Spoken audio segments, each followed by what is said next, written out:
Entertaining fight. Give us the idea what it felt like to be in there.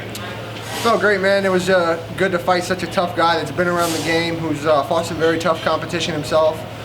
I was thankful that he took the fight, thankful to come out here and fight him, and even more thankful to get the win and a finish at that. Yeah, we knew the shared history between you two. I mean, were you expecting that type of matchup? I mean, it looked like, you know, you guys were both pushing each other quite a bit. Yeah, it was a good fight. I was expecting a tough fight. I was expecting him to talk a little more. I was expecting to sit him to his hip off of that. I wasn't trying to leg like I wanted to sweep, but he did such a good job at staying there. And the elbow caught me good. I put my hand up to catch it. I thought he wasn't throwing it no more, but his arms were so long. Then bam, it hit me. I was like, oh, that was a good one. How did it affect you? I mean, it didn't seem like it was going in your eyes, but there was quite a bit of blood everywhere. I mean, was that a little shocking or concerning? Yes, sir. It went in my eyes. I just didn't want to show it. I just touched it one time, get it out. It mostly went in my ear. I could hear it gurgling. It was the weirdest thing, but I guess if you give it out enough, you got to take it. And it was my night to take one, so it is what it is. We know you were gunning for that fight of the night. I mean, did you feel like you were fighting in such a way, like you could have fought a different way than you did, but you wanted, you know, to really put on a fight of the night? I really wanted to get the bonus. I still obviously do want to get the bonus. I want to do it for my brother. That's the most important to me.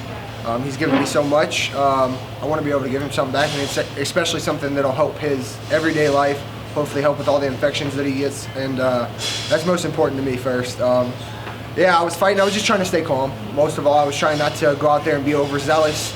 I was trying to stay calm, stay composed, and not rush anything. Kevin Holland hasn't been submitted since October of 2015. Was that the plan? You felt like your ground game was good enough to get the submission? I told you I'd turn him into a wrestler. Yeah. Yeah, I was gonna stuff it, and then I've watched. Matter of fact, I was watching some of his previous fights today. Sitting at the hotel, I always do that. Kind of helps me with confidence and everything like that. And I always notice he puts his head in on the guillotine. Gerald told me he's got a skinny neck, so I was trying to use it for the sweep. He did a great job at not letting me sweep him off of that, so I had to go to other options. But yeah, I felt the guillotine instead of stuffing it, and it is what it is. Did you talk to Gerald? Because obviously he had a close fight against Kevin earlier this year. Did he say anything to you? We talked before because he fought Eryk last week. I fought Kevin this week. So yeah, we bounced ideas off each other's head. But at the end of the day, like I said, we're two different fighters, but we complement each other very well. We click very well together. We're two peas in a pod, shall we say. Did you see Eryk Anders accepted your call out? He's saying February in Birmingham. Did you see this? I haven't seen it. I haven't even been back to the room yet. I'm waiting to get there right now to talk to my dad and my brother, and my wife. But yeah, we can do it. I'm a different guy now. Why him specifically? Like, why? Was it because you both fought in LFA? What's sort of the reason? Yeah, I want that fight back. I was a lot younger. Had some things in the camp. It is what it is. He was the better man that night. Yeah, man, he's got a good name. He's got a good following.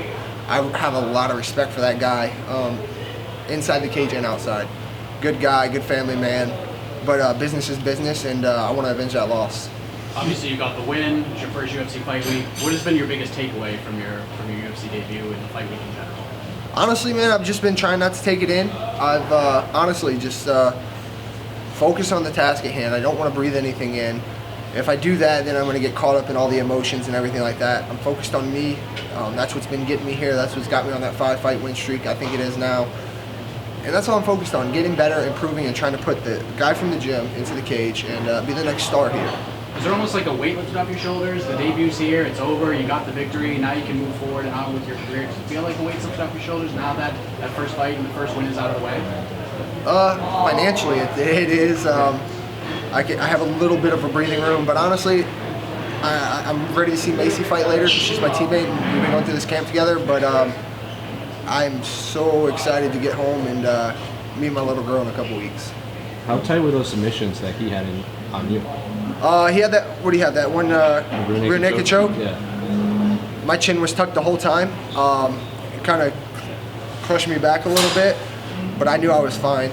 I just had to lift his elbow up, so it wasn't that tight. Were you surprised he popped out of your submissions in those first rounds? Like, did you think you had it tight enough to finish? The rear naked choke was tight, but it was my left arm, and he was a little slippery enough because the blood was still there. So he did slip in a little enough. So I wasn't too surprised, but I knew he wasn't going anywhere with the second. The right hands, my right arm's a killer. If that gets around your neck, I don't care if I have a hook or not. It's done. You were originally supposed to go against Eric Spicely. You said you were excited about the change because Holland was on a longer winning streak, higher ranked, and you said you had a lot of buzz and you wanted to steal that buzz. Do you feel like you did? Yes, sir. I definitely feel like I let the division know I'm here, and I'm a force to be reckoned with. I didn't get to show a whole lot, so it is what it is. But yes, sir. I definitely feel like I'm here now. Fantastic walkout song. Who picked it? I did. I grew up on Steve Miller Band, Slipknot, Korn, all those kind of Creedence Clearwater Revival. My dad couldn't be here, so this was like having a little piece of him. Are you surprised that he was willing to grapple with you? And why do you think he was doing that? He's got pretty good jiu-jitsu. He trains with a very good gym. Obviously, I still think I'm a better grappler, but yeah, I just had to wake up a little bit. Like I said, he was good with his pressure off the leg lock, which I was using it for a sweep, but I had to really kick, so I was surprised there. But other than that, I knew he'd be slippery. Gerald told me he'd be really good at ooping, and I was surprised in the first how smart he was with where his hands were going. He was very good at grabbing. So, but yeah, I was intrigued with it. And also, you said you were working to be calm and to not let everything affect you. Was it tough? Are UFC jitters a real thing and an adrenaline dump? And how did you deal with the thought about that? How was it when you actually set foot in there? I was calm, man. I was relaxed. I've had adrenaline dumps before. I feel like I've done big things before. I fought big things. I've accomplished a lot outside of the UFC. So, no, sir, I didn't have any jitters. I was calm. I was just ready. I was so ready to fight, and now I'm so ready to get home. Has it all set in yet? Just the first UFC win, everything? Yeah, I feel that I got the win, but like I said, I'm just super excited to go home and see my wife and take care of her for the last bit of her pregnancy. How much of this win goes to just training at Ruthless Sport? Because a couple of years ago you made that switch and things really sort of turned your career around a bit, and I know you were really welcomed in after getting to know the guys. Has that sort of crossed your mind tonight, or just the changes you made early in your career? Definitely. I wouldn't be here without my coaches, Duke Rufus, Scott Cushman, Daniel Wanderlei, even Gerald, I called him out, Biggie called me out, but these guys are some of the guys that helped me the most in the gym, We're a big family. We're brothers, sisters. Man, I don't think I'd be here without them and do what I'm doing. I feel like I'm finally hitting my stride. I'm starting to click on all cylinders. I'm not even at my prime yet. I'm 23 years old. I'll be 24 in December, so we're just getting started. And because of fatherhood, obviously you want to take that all in and take some time off, but is there an ideal time you're thinking for getting back in the octagon? Yeah, like I said, end of January, beginning of February. I want to have our little girl, and a week after go right back to Milwaukee and start camp, so I have them there with me. Was that on your mind more often than not, the fatherhood thing, just because it's coming up pretty quickly?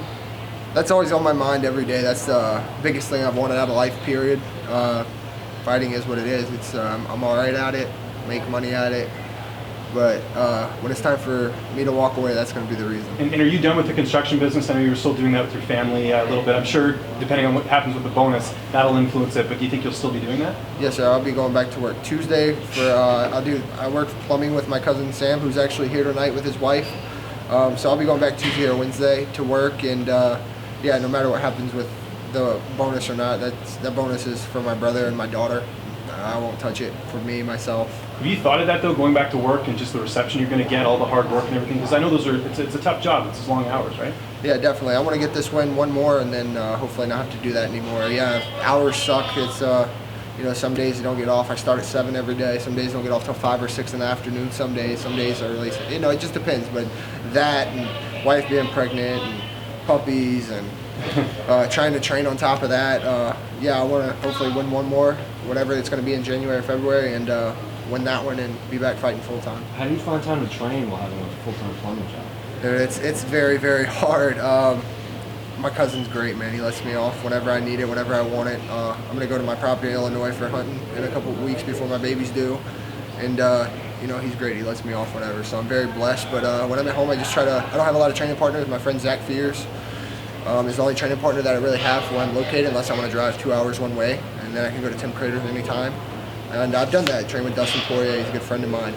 But, yeah, man, just running, lifting, jiu-jitsu when I can with my friend Sean Gayton in Mid-City. That's really all I have. Before the fight, you said you were the best talent to ever come out of the Contender Series. Do you think you solidified that claim tonight? I didn't show everything in my repertoire. I think my age and my resume speaks for itself regarding who's come off there and everything like that. But I don't feel I showed everything in my repertoire, which is, it's good. Whenever you don't have to pull all your tools out, that's great. But like I said, I feel my resume speaks for itself. Thank you, man. Thank you, guys. I appreciate it.